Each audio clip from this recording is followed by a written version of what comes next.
Good morning, everyone. There's some important conversations going on. Don't let me stop you, but I wanted to get some preliminaries off. I have some cards up here. One thing about the auditorium class is that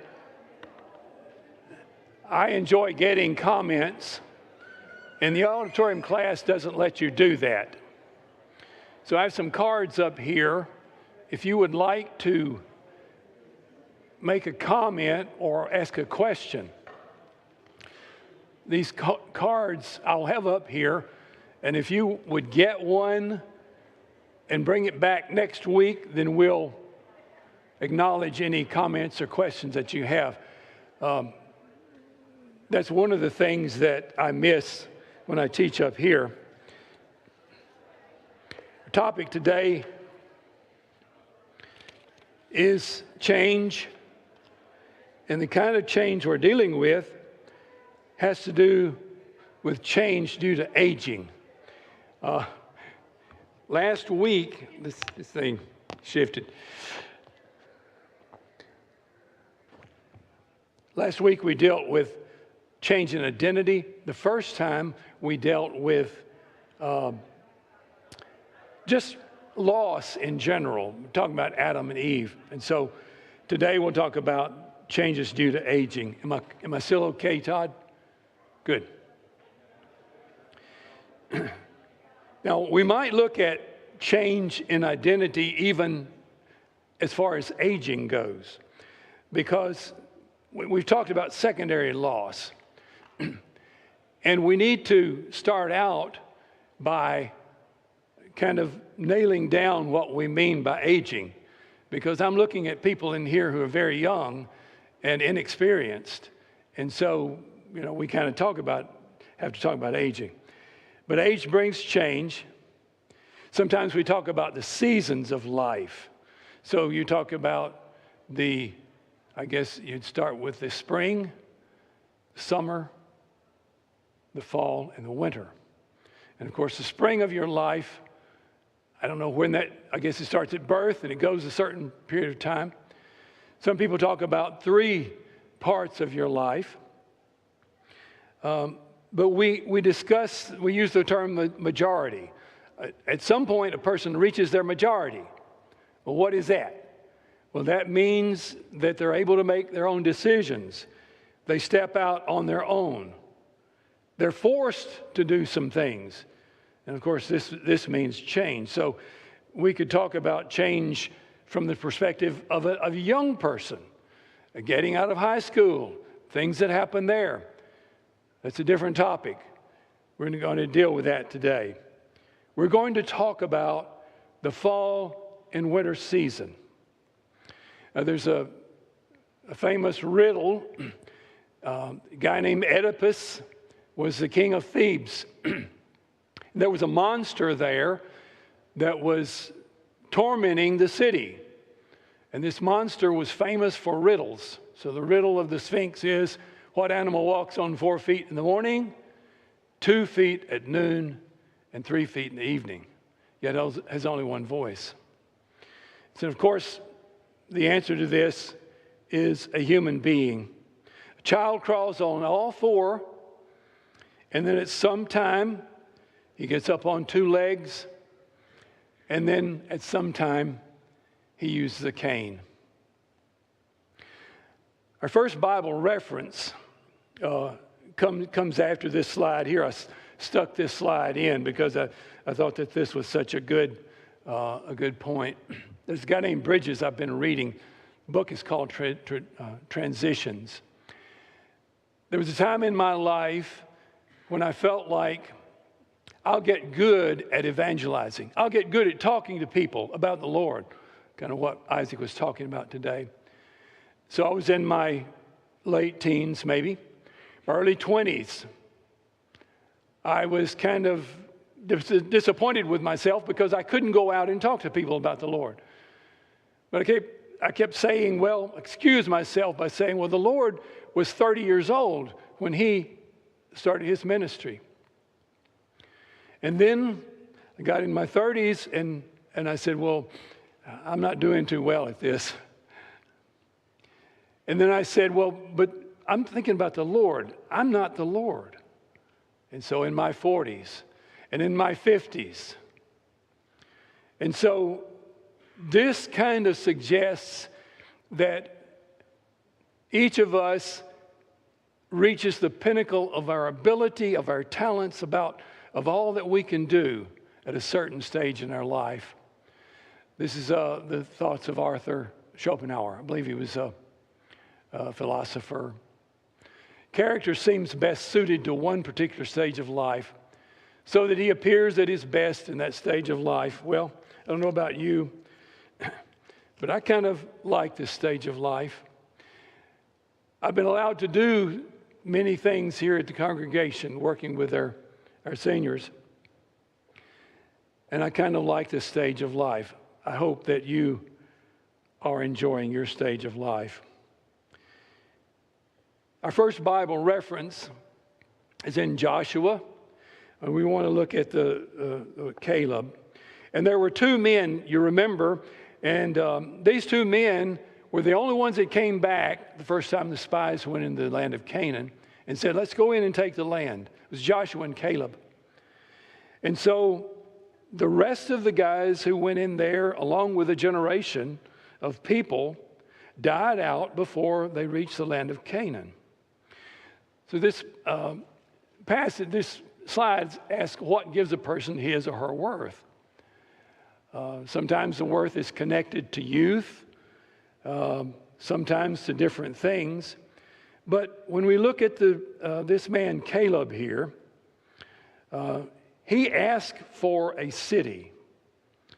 And so reading the passage from Joshua chapter 14, 6 through 18. Now the people of Judah approached Joshua at Gilgal, and Caleb, the son of Jephunneh, the Kenizzite, said to him, you know what the Lord said to Moses, the man of God, at Kadesh Barnea about you and me? Speaking to Joshua. I was 40 years old when Moses, the servant of God, sent me to Kadesh Barnea to explore the land. He goes on and says, I followed the Lord my God wholeheartedly. So that day Moses swore to me, the land on which your feet have walked will be your inheritance and that of your children. He goes on and says, God has kept me alive 45 years. So that makes him what age? Today, 85 years old, I'm still as strong as the day Moses sent me out.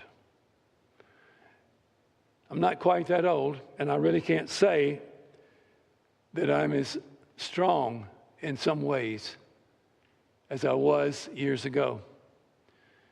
But I have a spirit in me, and God has put it there. And I have the same spirit in a manner of speaking that Caleb had, because Caleb said, give me this hill country that the Lord promised me that day.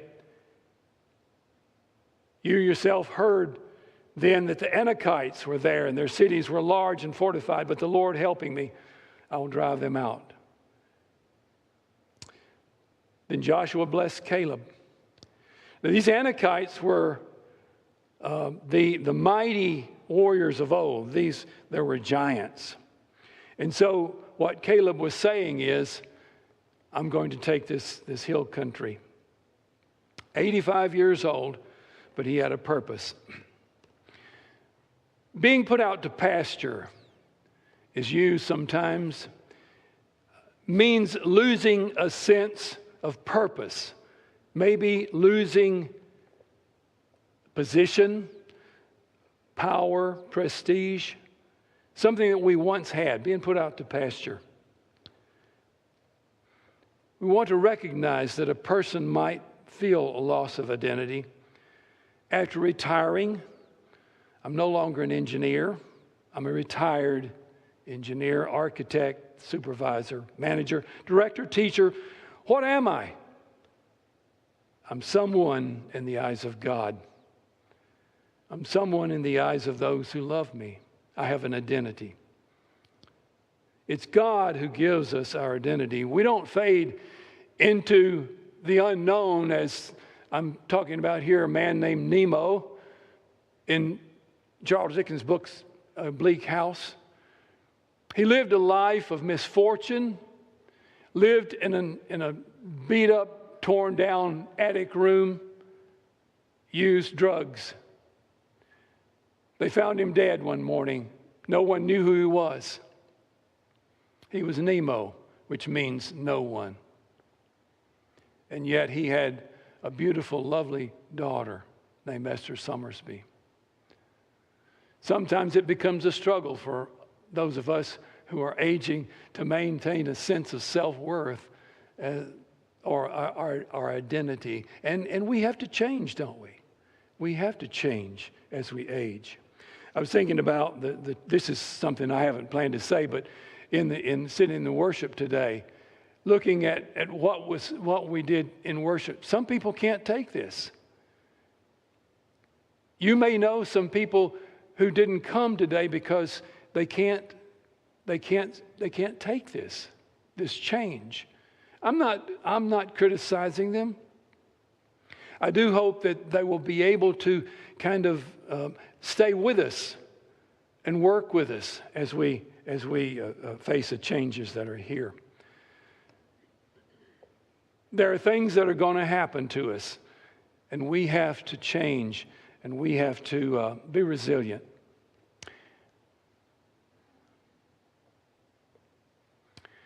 Now,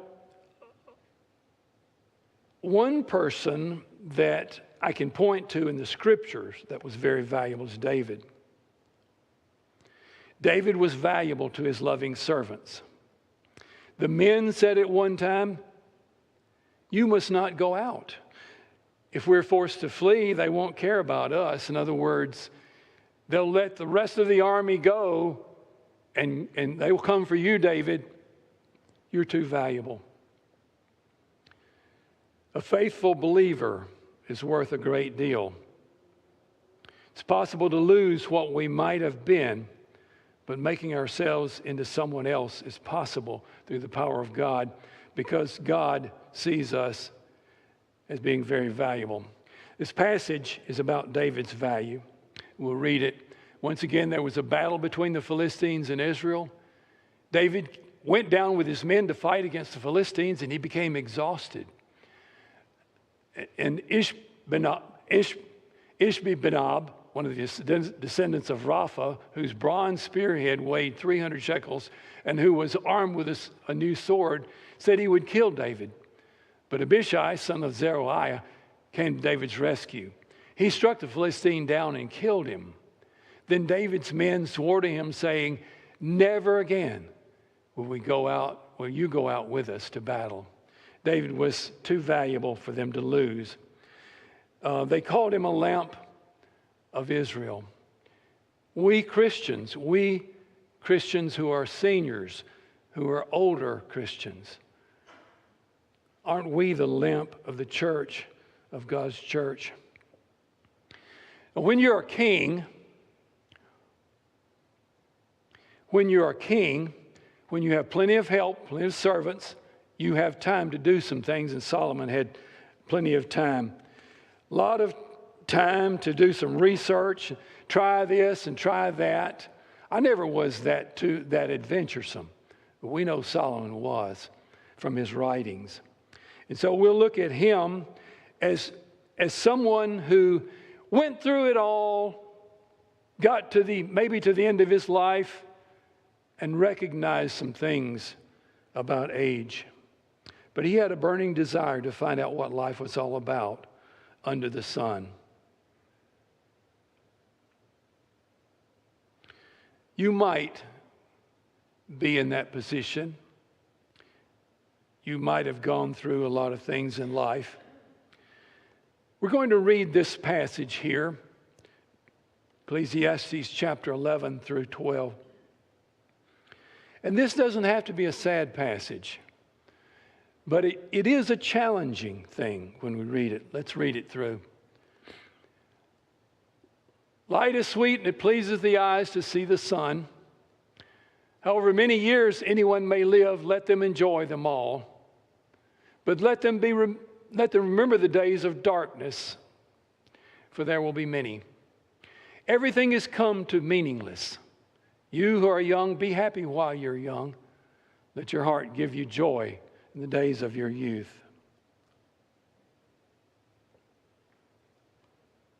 So Solomon grew old. His wives turned his heart after other gods. He was young, he didn't know.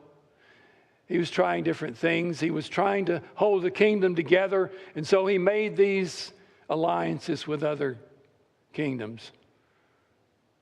I can't remember how many wives. I don't remember details like that, but was it thousands or something, hundreds at least?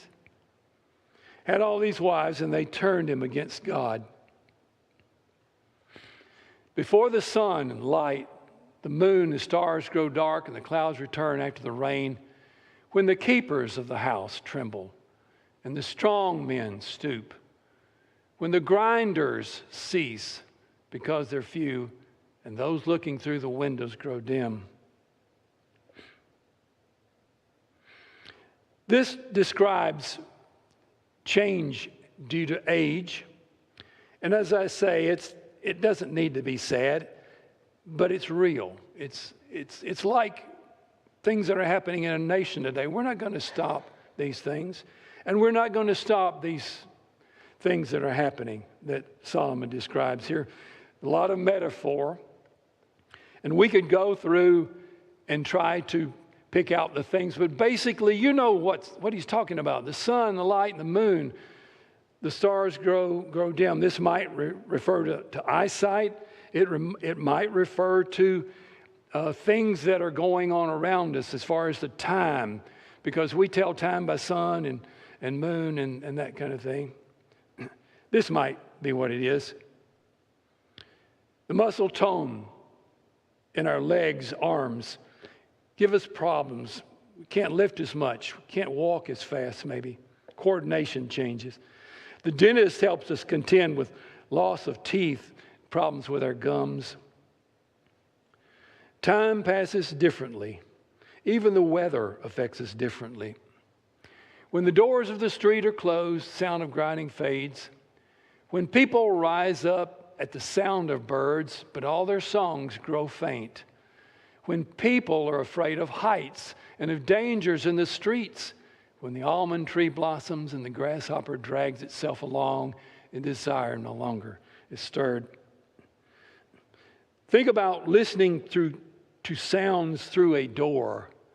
Maybe that describes the challenges that some of us have.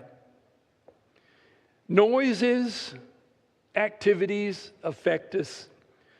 We like it more quiet, most of us do. We don't sleep as soundly. We're anxious when there's sudden movement and activity near us. Heaven help us if we try climbing a ladder and stay off a chair. Don't do that. Our hair turns gray and white. We don't have the same appetites we once had.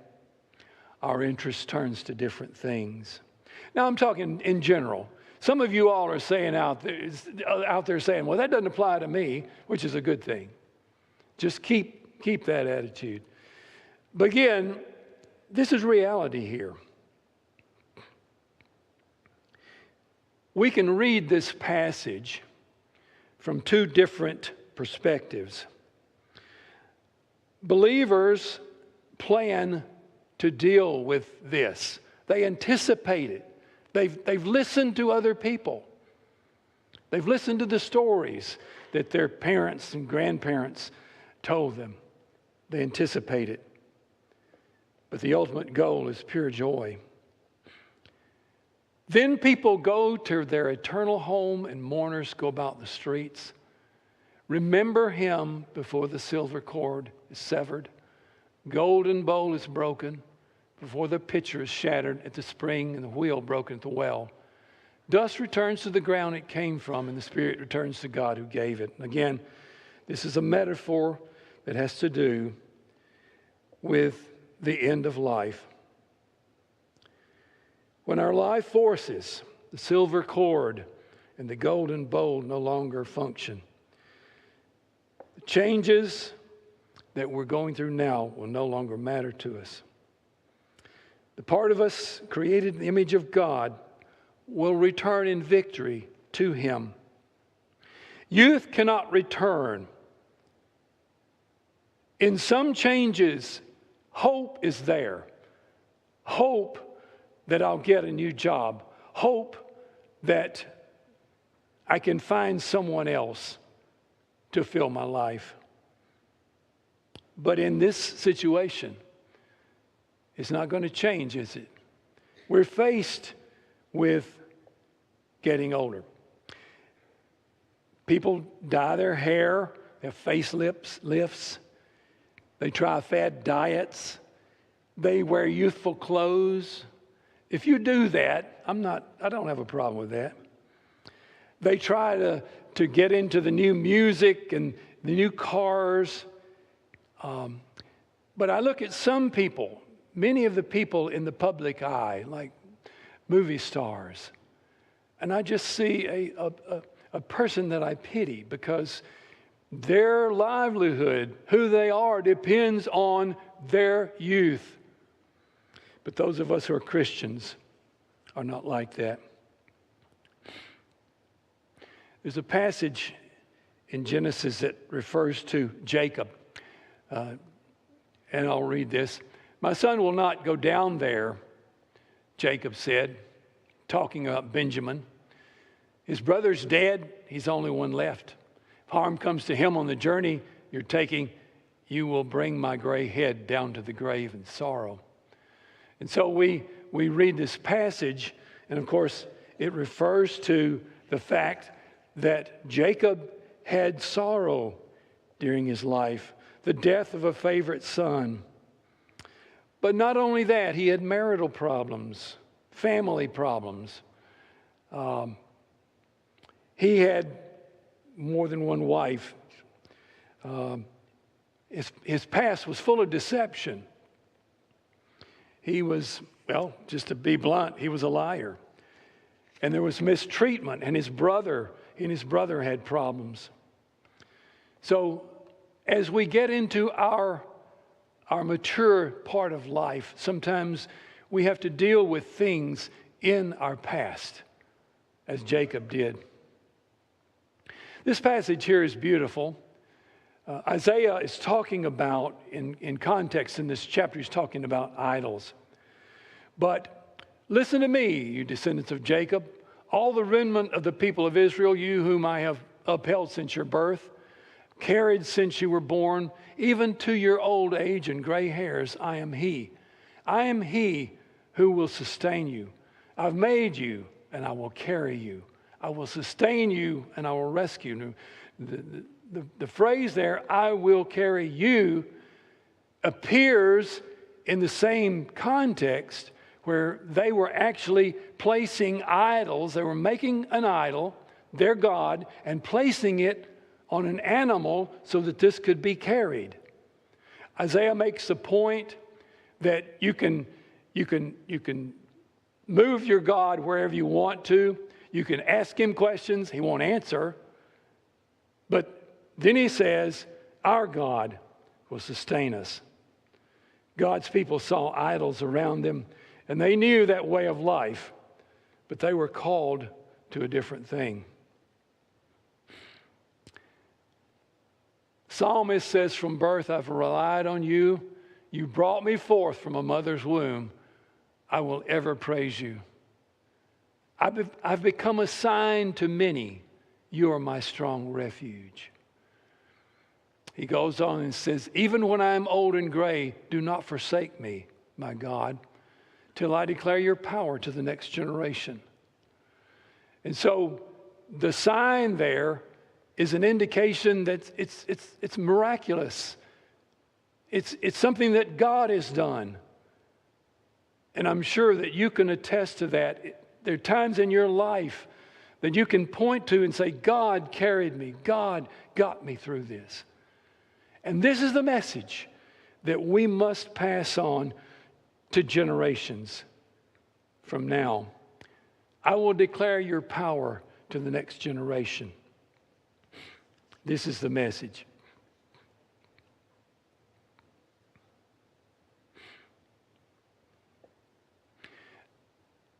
There were two people in Jerusalem that are mentioned. One is Simeon and the other is Anna. And I wanted to point these out, make a point about them. Now there was a man in Jerusalem called Simeon who was righteous and devout. He was waiting for the consolation of Israel. And the Holy Spirit was on him. It had been revealed to him by the Holy Spirit that he would not die before he'd seen the Lord's Messiah. Moved by the Spirit, he went into the temple courts. When the parents brought in the child, Jesus, to do for him what the custom of the law required, Simeon took him in his arms and praised God, saying, "Sovereign Lord, as you have promised, you may now dismiss your servant in peace, for my eyes have seen your salvation, which you have prepared in the sight of all nations, a light for revelation to the Gentiles and a glory of your people Israel." There was a prophetess, Anna, daughter of Phanuel, tribe of Asher. She was advanced in years, having lived with her husband 7 years from when she was a virgin, and then as a widow until she was 84. She did not depart from the temple, worshiping with fasting and prayer night and day. And coming up to that very hour, she began to give thanks to God and speak to him to all who were waiting for the redemption of Israel. And these two older people were waiting for the Messiah. I'm waiting for the Messiah. Are you? Not only are we waiting for the coming of the Messiah, the second coming of the Messiah, but I wait for the coming of the Messiah every day as I pray the prayer. Maybe the prayer that Simeon prayed, "Sovereign Lord, as you've promised, you may now dismiss your servant in peace. For my eyes have seen your salvation, which you prepared in the sight of all nations, a light for revelation to the Gentiles and the glory of your Son." We have Abraham and Sarah as examples of grandparent-age couple who were asked to raise a child. Can you see them huddled around this baby? That picture depicts it. Waking up at night, taking care of the baby. But some of you in your older years have gone through that. Some of you have raised grandchildren. So it's not unheard of. The thing that was unheard of was that this was a miracle. And they're taking care of this child. Isaac was not a miracle. We don't have any indication that God gave them special abilities. But as you know, God helps us through these times. Who is better to instill the wisdom of the past into the present, into the new generation? Moving can be a challenge, and so this passage talks about Jacob and his sons moving to a new place, moving to Egypt. Pharaoh said to Jacob, "Your father and your brothers have come to you. The land of Egypt is before you. Settle your father and brothers in the best part of the land." And so they did. After Jacob blessed Pharaoh, Pharaoh asked him, "How old are you?" And Jacob said to Pharaoh, "The years of my pilgrimage are 130. My years have been few and difficult, and they do not equal the years of the pilgrimage of my fathers." See, he knew that some of his forefathers had lived hundreds of years. So Jacob says, "Oh, I'm just a young whippersnapper here." But in this passage, Joseph has just moved his daddy closer to him. And many of you have experienced that, moving closer to your children or grandchildren. The word cope refers to what we do when a change occurs. You know what a coping saw is? It's a saw with a real narrow blade, and you can use that to scroll. You can use that to cut in curves. This is what we have to do when we get older, when the changes occur. We have to cope. These are two that one of the experts that I've read point out. Escape coping, pretending that there are no challenges. Everything is the same. Everything is under control. Avoiding any mention of change, any reminder of change, any reference to it. The other thing is controlled coping, having a plan. And this is what I would urge each of us to do. Have a plan. Well, you might say, well, it's too late to have a plan. Well, I don't think so. I think it's always good to be thinking about doing things like going to the doctor, getting a good night's sleep, get plenty of water. These are part of planning, anticipating things. But also in our finances, there are things that we can do to anticipate that. Planning is very important. As we already said, though, aging is a permanent thing. We can't get young again. One more effect of change is that we lose balance. Physically, we lose balance. I used to be able to stand on one leg and put my pants on. I could stand on one leg, put the pants on, I could put my sock on that way. I can't do that. I can't balance. I lost my sense of my balance. And of course, then we start using walkers, canes, things like that, which is a good thing. But we need a sense of balance also in our lives. Literal balance, I've just talked about. But don't be overly concerned whether outsiders like the choices that I make in clothing, home decor, colors of automobiles, other things. Instead of trying to stand straight and still, be flexible and move with forces. So balance is very important. Paul says, let your reasonableness, another word for maybe balance, be known to everyone. The Lord is at hand. So flexibility is important. My eyes are dry is a song. What can be done for an old heart like mine? Soften it up with oil and wine. The oil is you, your spirit of love. Please wash me anew with the wine of your blood. And so it's important that we realize that we need to have a plan, but we also need to be flexible because sometimes the things that we plan don't come out as they should.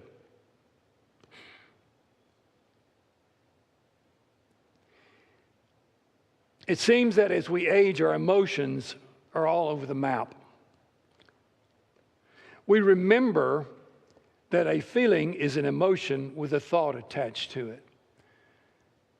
And so sometimes it's helpful for us to stop and look at this feeling that we're having and think about what's making me feel that way. Kind of analyze it. What's making me respond this way to this person or that person? The words of this song relate to a loss of thinking about spiritual things.